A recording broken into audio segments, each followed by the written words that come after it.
जनों को प्रणाम करता हूँ, मंच में उपस्थित समस्त कवियों को प्रणाम करता हूँ। इस प्रणाम निवेदन क्रम में जो लोग छूट रहे हैं उनको एक संघ के माध्यम से प्रणाम कर देना चाहता हूँ कि रात रात जाग के जो देश की सुरक्षा करे, रात रात जाग के जो देश की सुरक्षा करे, ऐसे भारत की नौजवानी को प्रणाम है। और दिल में जला के आग शीतकाल से जो लड़े, ऐसे देश के लालों की जननी को प्रणाम है। और काल के कपाल से जो देश को छुड़ा के लाए, ऐसे वीर शेखर की रवानी को प्रणाम है। और देश को बचाने हेतु हर दम आगे रहे, ऐसे हर एक हिंदुस्तानी को प्रणाम है।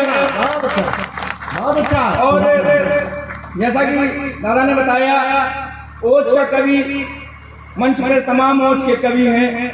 मैं अपना परिचय और उसके बाद मैं बता देना चाहूंगा कि आखिर ओज के कवियों को ओज की कविताएं लिखने की जरूरत क्यों पड़ती है।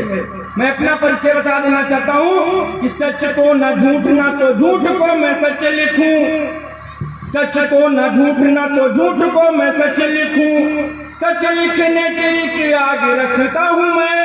वीर बलिदानियों के बलिदान को मैं लिखूं, शेखर सुभाष यशफा को लिखता हूँ मैं। हिंद की विराट राष्ट्रधारिता को लिखता हूँ, भारत की आन बान शान लिखता हूँ मैं। खेतों में किसानों की दशाओं को मैं लिखता हूँ, सीमा पे खड़ा हुआ जवान लिखता हूँ मैं। और दोस्तों, जैसा कि मैंने कहा, तमाम लोग मंच में हैं, हर तरह की कविताएं आप लोग सुनेंगे।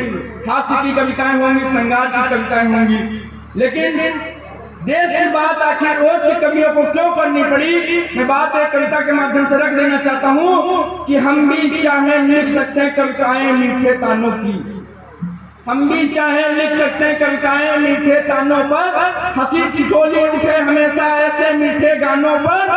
हमको भी अच्छी लगती है रंग बसंती की बातें, मन की तपन बुझा दे पल में ऐसी पावन बरसातें। हम भी चाहे पढ़ सकते हैं प्रेम प्यार अंधारों को, छोड़ बगावत की कविता लिख सकते हैं प्रेम श्रृंगारों को, लेकिन जब तक भारत माँ का फटता आंचल दिखता है, चोटी से रिस कर हमको लहू टपकता दिखता है, महाकाल में अमरनाथ का तांडव होता दिखता है, वैष्णो माँ का शेर हमें घाटी में लड़ता दिखता है। कभी कलम से कह देता हूँ धार नहीं रुकने देना, वो अंगारे बरसा दो मेरा देश नहीं झुकने देना, वो सच सच आइटम बन करके दुश्मन पर बरसाने दो, वो छोड़ अहिंसा इंकलाब की दुनिया हमको गाने दो।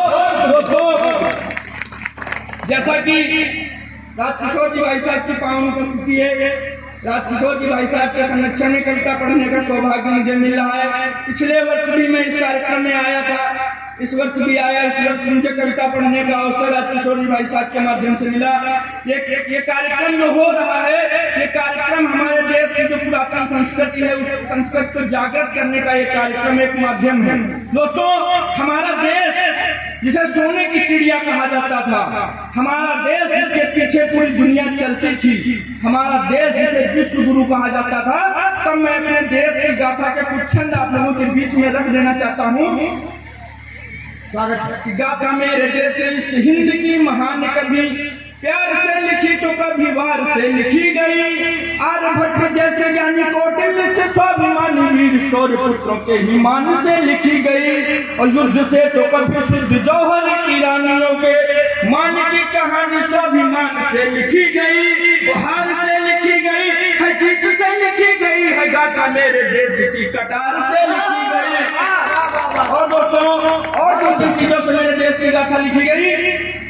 गाथा एक इंच हिंद की महान कभी, फूल से लिखी तो कभी खाद से लिखी गई, कभी दांत तोड़ती यूनानी नताइयों के पौरुखों के ढाल के कपाल से लिखी गई। ढाल से तो कभी वीर चेतक किताबों से, भाल से तो कभी वीर चेतक किताबों के तड़कती अलग झनकार से लिखी गई। और हिंद महासागर के खारे जल से तो कभी सुधा का समान गंगाधार से लिखी गई। और दोस्तों, ये कार्यक्रम जिस उद्देश्य के लिए किया जा रहा है इस उद्देश्य को अगले क्षण में कोड करने की कोशिश करता हूँ कि गाथा बलिदानियों के बलिदान से तो कभी चोटियों पे रक्त की फुहार से लिखी गई, कभी वीर शोणियों के बच्चे पे विराट रक्त की उफान मार की लटार से लिखी गई, तो श्याम बांसुरी की नदुतान से तो कभी राम जी के शस्त्र धन टंकार से लिखी गई, और वेदों में विराजमान ज्ञान से तो कभी श्रीमद् भागवत जी के सार से लिखी गई। आपका आशीर्वाद मिल रहा है और आप सबका प्यार तालियां आप लोग दे रहे हैं, इससे मुझे लग रहा है कि आप लोगों को मेरी कविताएं पसंद आ रही हैं।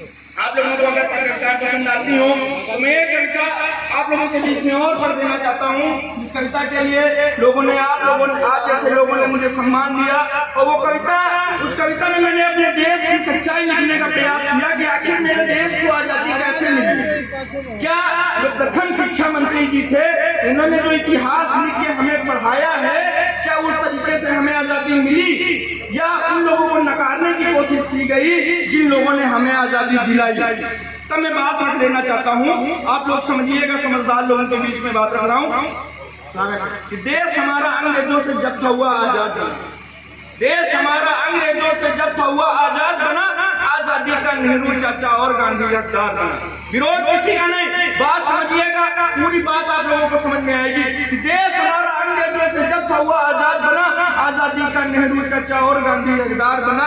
गांधी बाबा सूत काटते, चाचा नीति बनाते थे, गोरी नीति विरोध ये दोनों ही सड़क पे आते थे, सत्याग्रह और आंदोलनों से ये विरोध तब करते थे, सब जनता का अनुशीलन कर दुश्मन से ये लड़ते थे, ये भारत का स्वाभिमान और आजादी के दाता थे, ये थे सबसे पढ़े लिखे और यही सबसे ज्ञाता थे।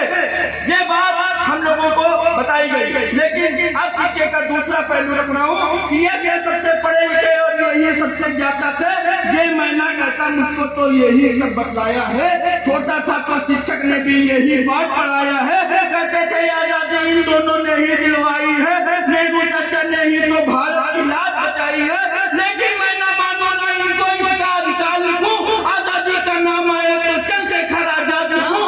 अरे माना तुमसे पढ़े लिखे और तुम ही सबसे काबिल हो, लेकिन चाचा चंद्रशेखर आजाद तुम ही कातिल हो। देश बांटने में भी तो तुम ही थे अगुवाकार बने, जिन्ना के घाटा बन करके देश के ठेकेदार बने।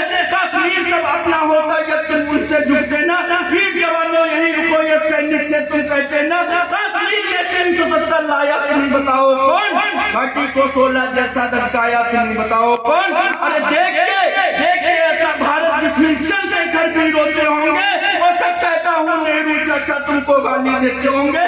धन्यवाद मित्रों, जय हिंद, जय भारत।